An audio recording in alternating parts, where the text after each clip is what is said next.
اهلا بيكم في قناتي. لو اول مره تشوفوني ما تنسوش الاشتراك في القناه وتفعلوا زر الجرس عشان يوصلكوا اشعار بكل وصفه انزلها.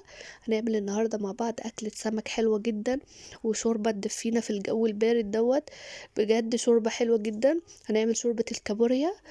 حاجه كده سخنه في الجو البارد دوت. حاجه تدفينا طبعا. اي نوع من انواع الشوربه بتدي كده دفى للجسم. تخيلوا بقى لو شوربه كابوريا، بجد حلوه جدا. عن اول حاجه انا جايبه الكابوريا بتاعتي فريش زي ما انتم شايفين. دي لسه صاحيه مش عايزه تموت خالص. عملت معاها كل حاجه ان هي تموت. مش عايزه تموت خالص. انا قلت ممكن تموت بالميه السخنه او بالميه فضلت حطاها في الميه ساعتين 3 مش عايزه تموت خالص ولا اي حاجه نافعه معاها. شايفين؟ حسيت ان الميه صحصحتها وفاقت اكتر، يعني بقت تطلع لي على على الحوض وتطلع لي على الحاجات. مش عايزه تموت خالص. سبتها بقى الميه كده مفتوحه عليها ان هي تموت، مش عايزه تموت. بدات بقى ان انا اعمل الرز بتاعي. جبت بصلايه وبدات اغمقها كده. لازم البصله تغمق تديني اللون دوت، بس ما غمقش عن كده.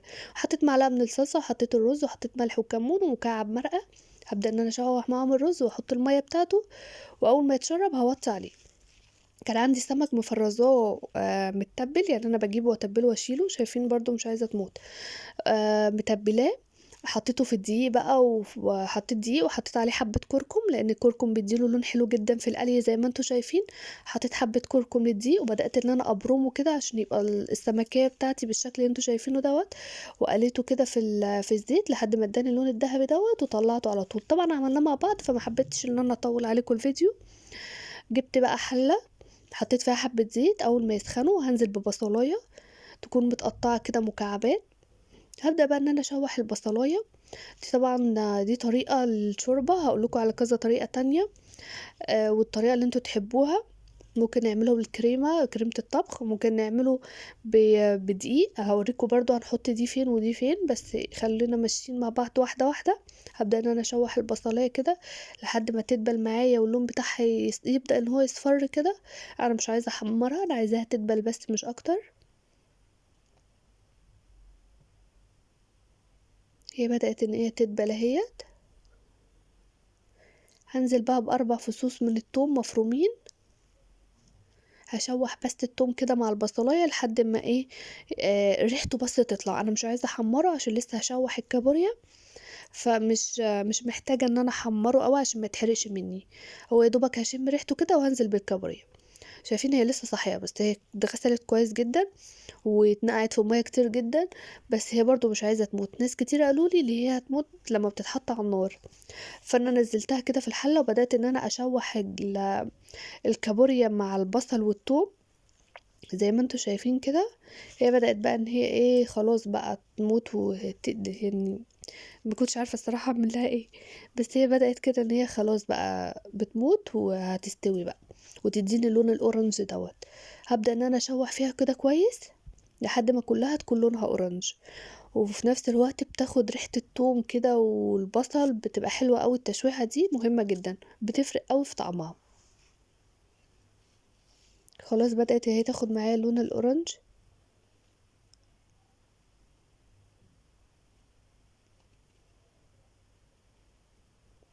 هنزل بقى بطماطمية وقرن فلفل سبايسي او ممكن نحط فلفل رومي على حسب ما نحب.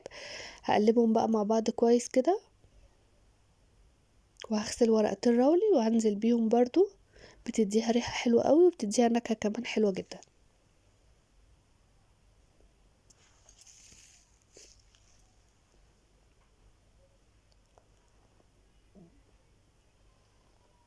هضيف بقى التوابل بتاعتي: ملح وكزبرة ناشفة وكمون والسبع بهارات. لو في بهارات سمك ممكن نضيفها. هشوحهم بقى كده برضو، خليها تشرب من التوابل.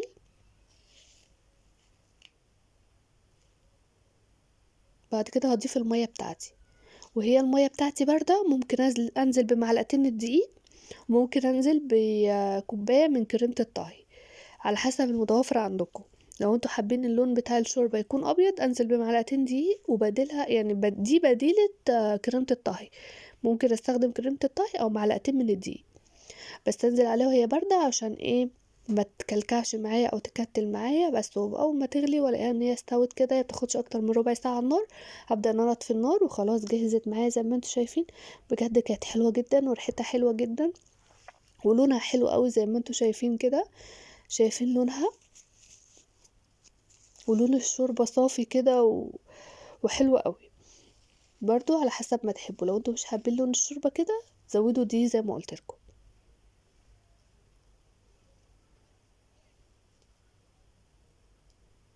شايفين بقى شكلها بقى حلو إزاي؟ بجد كان طعمها أحلى كمان، أهم حاجة تكونوا جايبين الحاجة فريش بتكون طعمها أحلى. وعملت الرز اهوت والسمك.